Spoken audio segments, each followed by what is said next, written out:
So spoke Peter Molyneux, head director of Lionhead Studios, while looking back on his supposed grand success from 2001. Black and White is, without a doubt, one of the most successful God games to have ever been made. Yet there is a surprising lack of talk these days on what made the game so successful in its own right. Maybe even more important than figuring out why it was successful is asking why this game should be remembered at all. Which boundaries were pushed and what borders were crossed? What's up with the giant cows and apes? Why does everybody call Molyneux an overrated liar who hypes up his games down into oblivion? What did Black and White do that makes it worthy of being remembered 20 years later? Well, if you ask Peter Molyneux, he will probably give you an answer that implied he revolutionized the gaming industry, and yes, the world of video games itself. Some might even agree with him. Some certainly don't. Let's take a couple of minutes to go back in time and check out this fascinating, if slightly overambitious, God game.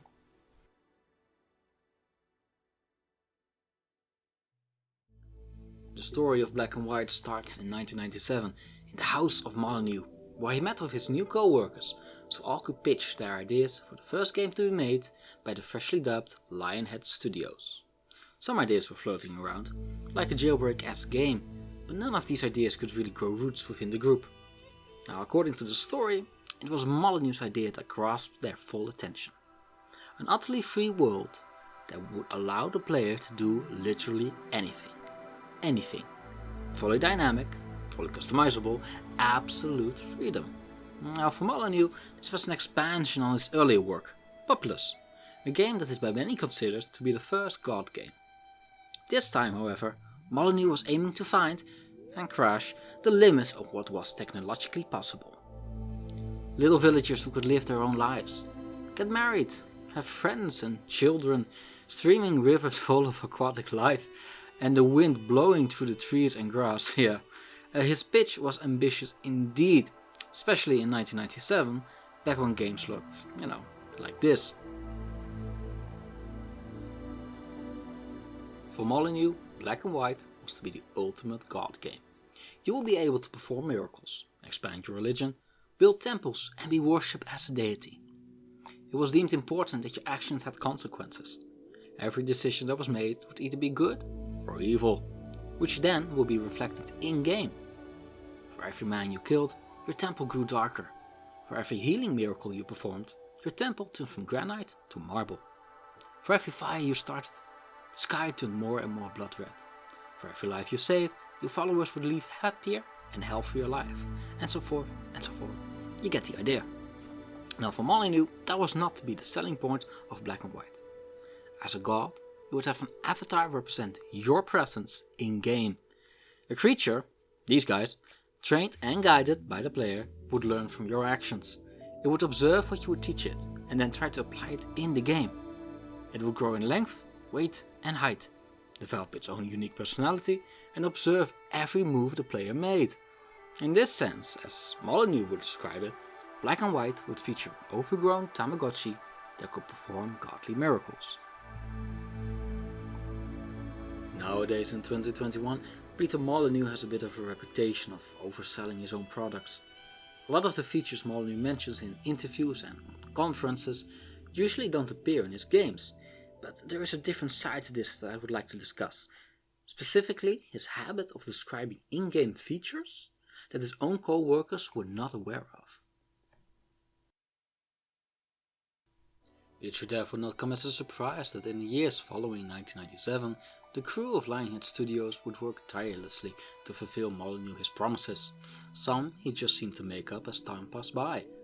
As the story goes, Molyneux used the media to not only hype his own game up, but also to challenge his team. While watching a live stream of Molyneux on television, the workers of Lionhead Studios heard him proclaim that Black and White would feature an in-game weather system that correlated to the player's real-time weather.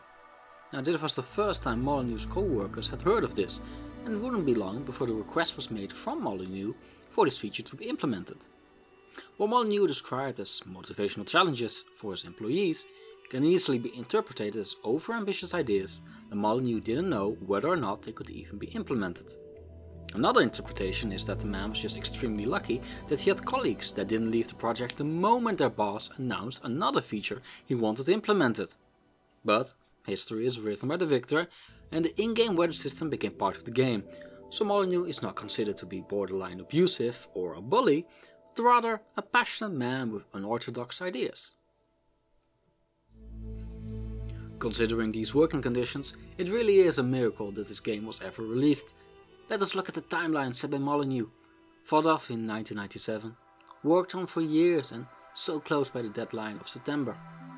By now, Black and White had earned itself an impressive fan following, which had spanned hundreds of fan sites and forums that narrowly tracked the development of the game. But Molyneux kept over-promising and overselling the game, even though it was still lacking in several areas. Now by July, the game didn't have a save and load function. There was no multiplayer, there were hundreds of bugs, and the game just plain wasn't finished. They spent 2 weeks implementing the save game feature, missing out on 14 days of precious development time that they really needed. With September moving ever closer, the studio had to make a decision. When Lionhead Studios was forced to admit that they weren't going to make the original deadline of September, Molyneux moved the deadline to November 10th, giving themselves 2 extra months. They now had more time than before. Lionhead Studios could sit back with a warm cup of tea, snuggled beneath a blanket, while they could comfortably finish the final development on Black and White. Admittedly, the fan backlash was harsh, but the thought at the time was that 2 months would be well worth the wait. Then September arrived and Lionhead Studios was in for a rude awakening. Their game wasn't even close to being finished. There was still no multiplayer, single player was still being worked on, and there were bugs everywhere. Lionhead Studios was forced to move the deadline again, February 16th, 2001, more than half a year later. People were not pleased and Molyneux took to the fan forums.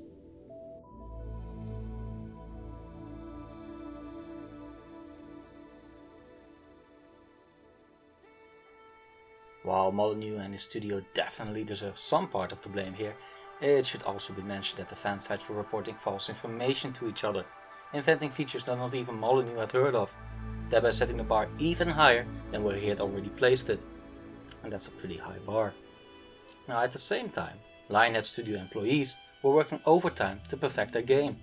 In November, 2 months after the original deadline of September, they started working on the multiplayer. There was some talk of taking the whole feature out, but again, the crew of Lionhead Studios pushed through and they delivered on Molyneux his promises. Despite multiple setbacks, it took them 1 month to finish and perfect the whole feature. It's very impressive. Right before the Christmas vacation rolled in, Black and White was ready to be sent to Electronic Arts for extensive testing. The finish line of the 16th of February was now not just a reasonable deadline, it started looking much more like a real finish line. When the team returned from their vacations, a list of 3,000 bugs awaited them. For Molyneux and his team, this proved to be a nightmare. For every bug they solved, 3 more appeared. The 16th of February came, and Molyneux and his colleagues had to tearfully concede that they had missed their deadline again. In a clear show of recognizing their own mistakes and learning from them, Lionhead Studios took an honest look at themselves. They were exhausted, their private lives were suffering, and they kept missing deadlines.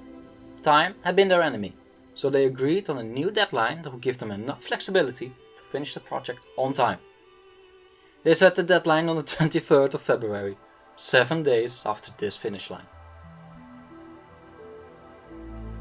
At some point you have to wonder what was going on behind the scenes, because honestly, it looks like a mess. The employees of Lionhead Studios were working into the night on this project, some of them literally sleeping at their offices. Imagine if Molyneux was your boss.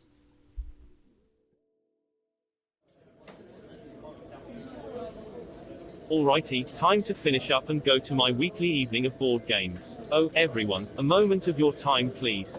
I know the last few months have been rough and we have been missing every deadline we have set, but I need you all to keep going tonight. What?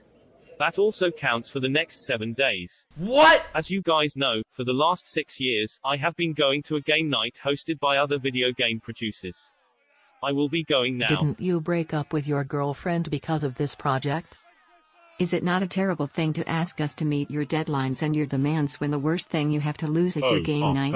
But I cannot miss my game night. I have been going for 6 years.